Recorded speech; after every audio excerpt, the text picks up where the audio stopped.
Suspended in time, the rhythmic click-clack of the bullet train had lulled Olivia Reed into a dreamlike state as the Japanese countryside blurred past her window. My eyelids grew heavy despite the 3 cups of coffee she'd consumed at the station. In Tokyo, the research fellowship at Kyoto University had been her dream for years. But jet lag was proving a formidable adversary. A sudden jolt threw her forward, nearly sending her laptop crashing to the floor. The train screeched to a halt, lights flickering before stabilizing again. Announcements in Japanese echoed through the car, followed by English. "We apologize for the inconvenience. Due to electrical issues, we will be delayed at Nagoya Station." For approximately 3 hours, collective groans filled the car. Olivia checked her watch, 7:30 p.m. She'd missed the check-in at her rental apartment at this rate. Gathering her belongings, she decided to at least explore the station rather than remain trapped in her seat. Nagoya Station bustled despite the evening hour. She found a small cafe tucked away from the main thoroughfare and ordered a green tea, hoping to avoid further caffeination. As she turned from the counter, a tall figure backing away from the condiment station collided with her. Tea splashed across her white blouse, the ceramic cup clattering to the floor without breaking. "I'm so sorry." The man's voice carried a slight accent, not American like hers, perhaps British or Australian. "Let me help you." "It's fine," Olivia said, though her tone suggested otherwise. She accepted the napkins he offered, dabbing at the spreading stain. "I'm Theo," he said, his expression genuinely apologetic. "Theo Kaplan, please let me buy you another tea. Perhaps something to eat. It seems we're both stuck here for a while." She studied him properly, then sandy brown hair that curled. Slightly at the ends, kind eyes the color of burnished copper, a camera bag slung across his shoulder. A photographer, perhaps. There was something disarming about him that made her hesitation evaporate. "Olivia Reed," she replied, and yes to both offers. They found a small table near the window overlooking the platform. As they waited for their order, Theo explained. He was a botanical illustrator working on a book about Japan's endemic flora. "So you draw plants?" Olivia asked, intrigued despite herself. "I document them. It's a difference." The smile revealed a slight gap between his front teeth. "Each plant tells a story about its environment, its evolution, its relationship with humans. I'm just the translator." Their conversation flowed easily from there. Olivia told him about her anthropological research on traditional craft communities, adapting to modernization. Hours passed unnoticed as they shared stories those childhood in rural New Zealand. Olivia struggled to convince her practical-minded parents that studying cultural preservation wasn't a waste of her potential. When station announcements indicated their respective trains would soon depart Theo, heading north to the mountains, Olivia continuing to Kyoto, a strange heaviness settled between them. "I have a rather impulsive suggestion," Theo said, hesitation evident in his voice. "My research takes me to Kyoto next month. Perhaps we could meet? Continue this conversation?" Something fluttered in Olivia's chest. Possibility, perhaps, or simply connection in a place where she knew no one. She pulled out her notebook, tore a page, and wrote her email address and local phone number. "Like that," she said, handing him the paper. The botanical gardens in Kyoto are supposed to be remarkable. Their fingers brushed during the exchange, a moment suspended in time like an insect in amber.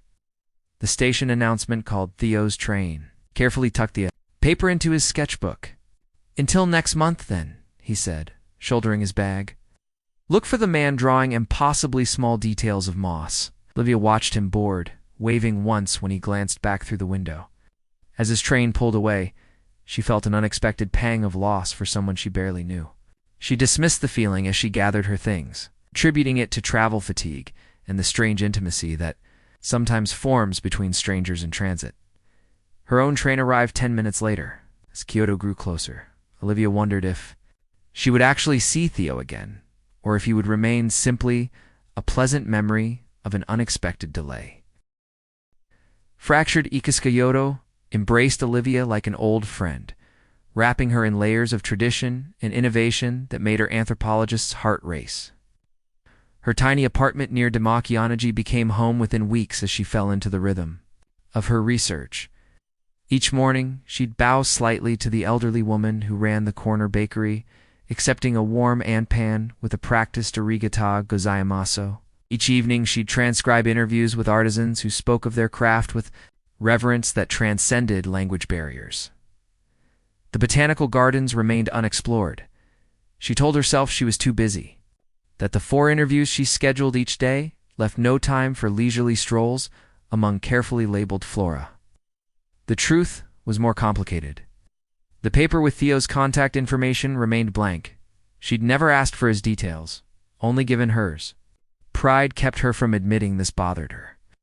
The memory of their conversation had taken on a dreamlike quality, something that happened to a different Olivia in a parallel life. May arrived with a riot of color, and still no word from the botanical illustrator with the copper eyes. "You seem distracted today," remarked Hannah, her research assistant, as they walked through a traditional weaving workshop. "Is everything all right?" "Just tired," Olivia replied, forcing her attention back to the artisan demonstrating a complex pattern on a wooden loom. She wouldn't admit she'd been scanning the gardens they'd passed, searching for a man with a sketchbook who had probably forgotten her entirely, 6,000 kilometers away. Theo Kaplan sat in a hospital waiting room in Auckland, turning his phone over and over in his hands. His mother's sudden stroke had pulled him from Japan 3 days after meeting Olivia, cutting short his research trip and throwing his carefully planned book project into chaos. The crumpled paper with her contact information remained in his sketchbook, a promise unfulfilled. "Mr. Kaplan," doctor's voice pulled him from his thoughts. "Your mother is stable now. We'll need to discuss rehabilitation options." The next weeks blurred together, arranging care, sorting through insurance paperwork, postponing deadlines with his publisher. His editor was sympathetic, but firm. "Take the time you need for your family, Theo, but we'll need to push the Japan section to the 2nd volume. Focus on completing the New Zealand chapters for now," he agreed without argument, setting aside the half-finished sketches from Nagoya. Among them was a quick study he'd done from Mamiria, woman with dark curls and an intent expression, listening, as if every word mattered. He'd never shown anyone that sketch. By August, his mother had recovered enough to insist he resume his work. "I'm not having you waste your talent hovering over me," she declared with the same stubborn determination that had defined her life as a single mother. "Go finish your book." But the publishing schedule had shifted, and Japan would wait until next. The following spring, New Zealand's native plants demanded his attention now, each specimen requiring hours of observation and precise detailing. The paper with Olivia's contact information had been tucked into a box with other research materials from the postponed Japan section, stored in his studio apartment in Wellington. Sometimes, in the field with his magnifying glass and watercolors, he would think of her, wonder what discoveries she was making, whether she ever thought of their conversation. Once, he even drafted an email apologizing for his absence, explaining the circumstances, but without her address, it remained unsent. Another unfinished sketch. Autumn found Olivia extending her fellowship for a 2nd year. Her research was yielding fascinating insights into how traditional craft communities were adapting to digital marketplaces while maintaining cultural authenticity. Her advisor was impressed. A book contract seemed possible. She moved to a slightly larger apartment with a view of the Como River, where she could watch the changing seasons paint the water different colors. On a crisp November morning, she finally visited the botanical gardens. The maple trees blazed red and gold, creating a canopy of fire above the winding paths. She carried her notebook ostensibly to jot down observations about the garden's design and cultural significance. In reality, her eyes searched for a familiar figure among the visitors. Instead, she found herself lingering before a display of botanical illustrations, delicate renderings of Japanese flora by various artists. None bore Theo's name, but one style reminded her of how he described his work. She purchased a postcard reproduction, telling herself it was for her research on how traditional arts were presented to the public. That night, she pinned it above her desk, a small, bright fragment of a connection that had never fully formed, like a shard of pottery revealing just enough pattern to hint at the complete design. Neither knew that an ocean apart, they were both gazing at the same autumn moon. each carrying a fractured echo of a conversation suspended in time at a train station in Nagoya. Fragments of memory spring in Wellington brought relentless winds that seemed determined to sweep Theo's sketches into the harbor. He developed a system of paperweight smooth stones, collected from various research sites that dotted his drafting table like a miniature Zen garden. His New Zealand volume was nearly complete, each illustration representing hours of meticulous observation and technique. The publisher had scheduled his return to Japan for June. Sometimes, when he closed his eyes at night, he could still hear the announcements echoing through Nagoya Station. "These are extraordinary," Margot Davis, his editor, said during their final review meeting. She lingered over a page depicting a rare alpine moss. "There's something different about your work in this collection. More, presence." Theo nodded, though he knew exactly what had changed. Since his mother's stroke and the abrupt end to his Japan trip, he'd approached his illustrations differently. Each plant existed in a specific moment, vulnerable to change or loss. His art now captured not just botanical accuracy, but impermanence, the understanding that what he documented might transform or vanish entirely. He'd learned that lesson in more ways than one. "Before we finalize, I'd like you to include that human element we discussed," Margot continued. "Just a few pieces showing people interacting with these environments. It grounds the scientific aspects." Theo hesitated. "I'm not particularly skilled at figure drawing." "You don't need portraits, just suggestions of human presence. Footprints on a beach, perhaps, or hands harvesting traditional plants she gathered. Her papers? Think about it. We need the final selections by Friday." That evening, Theo unearthed the box labeled Japan Research from his storage closet. Inside were field notes, preliminary sketches, and reference materials he'd collected before his trip was cut short. Near the bottom, he found his Nagoya sketchbook. The folded paper with Olivia's contact information was going to probably lost in the hasty packing. When he'd received the call about his mother, he flipped through the pages until he found the sketch he'd done from memory Olivia. Her expression, animated as she described a pottery village she planned to visit. It wasn't botanically precise like his professional work, but it captured something essential about her. For the first time in nearly 2 years, he allowed himself to fully feel the regret of that misconnection. Across the ocean, cherry blossoms transformed Kyoto into a pink-tinged dreamscape. Olivia walked along the philosopher's path with her recorder, capturing an interview with an elderly kimono weaver who specialized in botanical dye techniques. "Each plant gives its color differently," the woman explained in Japanese as Olivia recorded her assistant Hannah translating. "Some surrender their essence immediately. Others must be coaxed slowly with patience." Something about the woman's words resonated beyond their literal meaning. Olivia found herself thinking of connections, how some formed instantly while others developed gradually, how some faded while others left permanent impressions. Later that week, Olivia received an unexpected package from her university department. In Boston publications they thought might interest her. Among the academic journals was a newly released book, Endemic Flora of New Zealand, a visual documentation. The author's name caught her breath in her throat. Theo Kaplan. Her fingers trembled slightly as she opened the cover. The acknowledgments mentioned a family emergency that had altered the scope of the project, explaining that the planned companion volume on Japan would follow. Reading between these formal lines, Olivia pieced together why Theo had never appeared at the botanical gardens. The illustrations were breathtaking, not merely accurate but somehow alive, each plant seeming to exist in its own microclimate on the page. She recognized the vision he'd described during their conversation, the translation of botanical stories into visual language. Near the back, one illustration stopped her completely in New Zealand fern unfurling against a backdrop that wasn't natural habitat, but what appeared to be a train station bench. In the blurred background, barely suggested, was a figure with curly hair bent over a notebook. Coincidence? Surely. She was projecting meaning onto random details. That night, she dreamed of drawing plants she couldn't name, trying to capture their essence before they disappeared. The following afternoon, while interviewing a traditional papermaker in a small village outside Kyoto, Olivia noticed a book on his shelf, the same book that had arrived in her package. "You're interested in botany?" she asked through Hannah. The artisan smiled.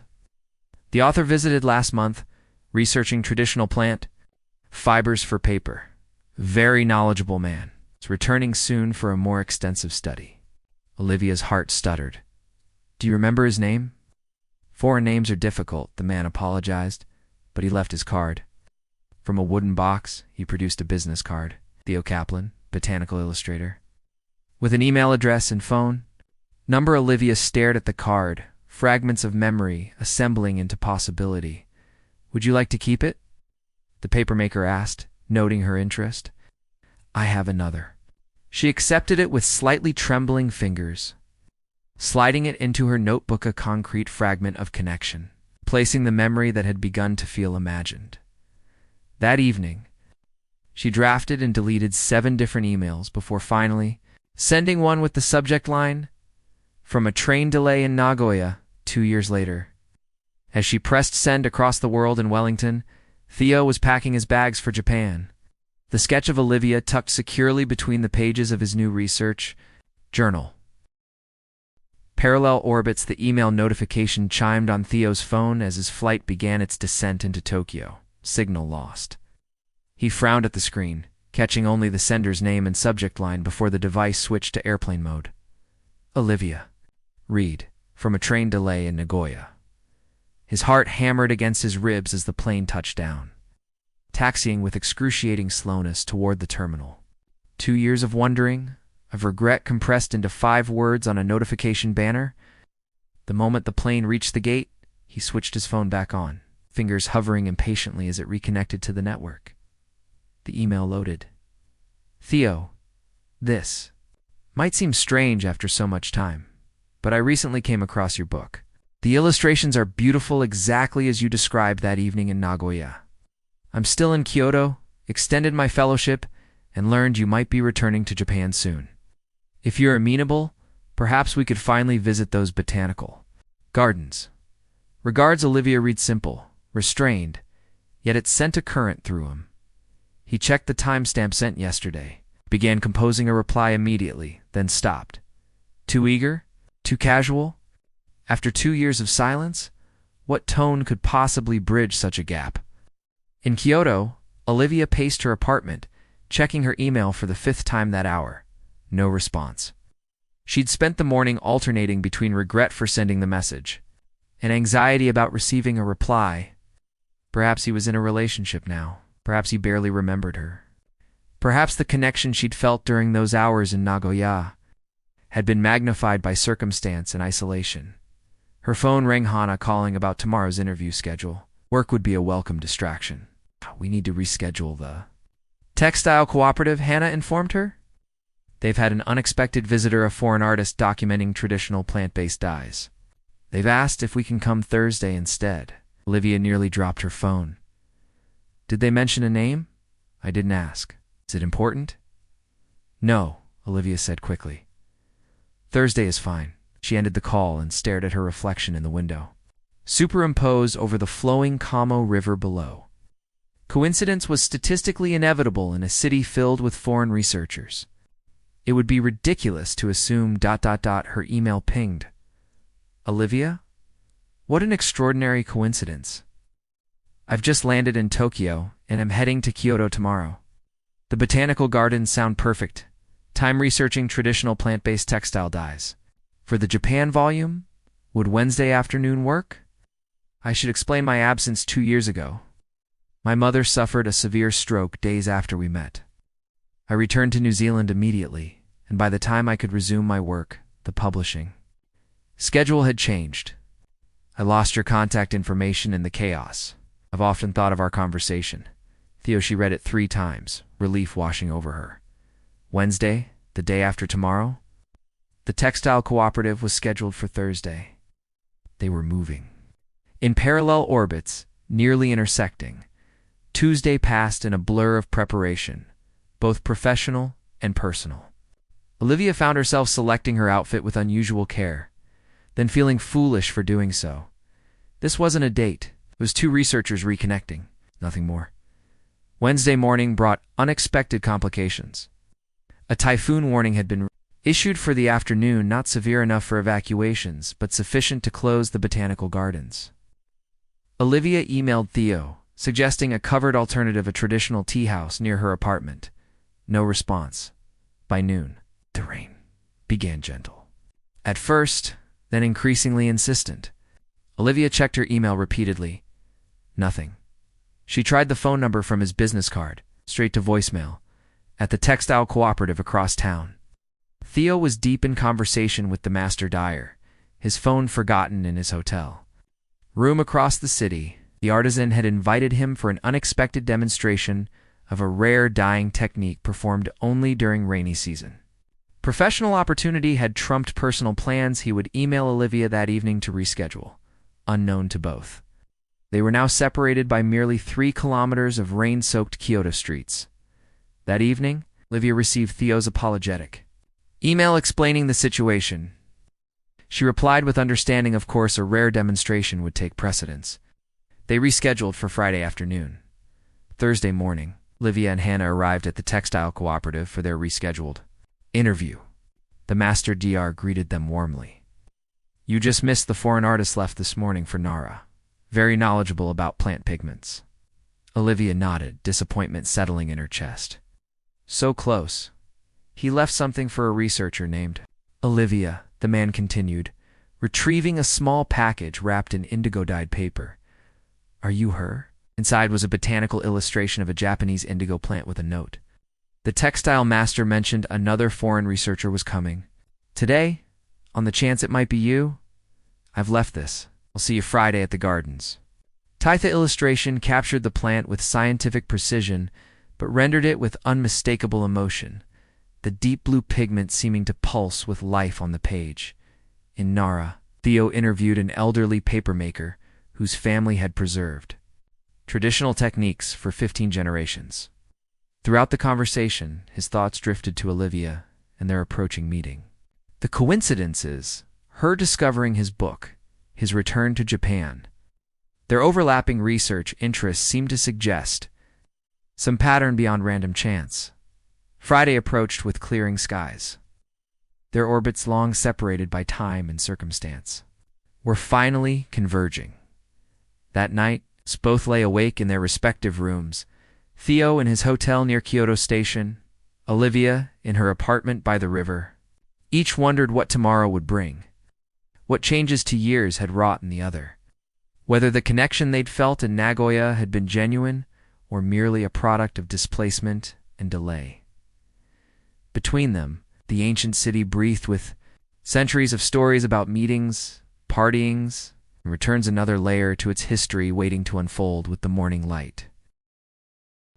Convergence Point. The Kyoto Botanical Gardens existed in a realm apart from the city's bustle, a verdant sanctuary where time seemed to flow at its own pace. Olivia arrived 15 minutes early, the illustrated indigo plant carefully stored. In her leather satchel, she chose a bench near the entrance to the medicinal plants section, a neutral territory between her anthropological interests and his botanical ones. The morning had brought unexpected anxiety. She'd changed outfits twice before settling on a simple linen dress in a shade of green that reminded her of forest floors. Her research notebook came with her out of habit, though she doubted she'd take notes today. At precisely 2 o'clock, a familiar figure appeared at the garden entrance.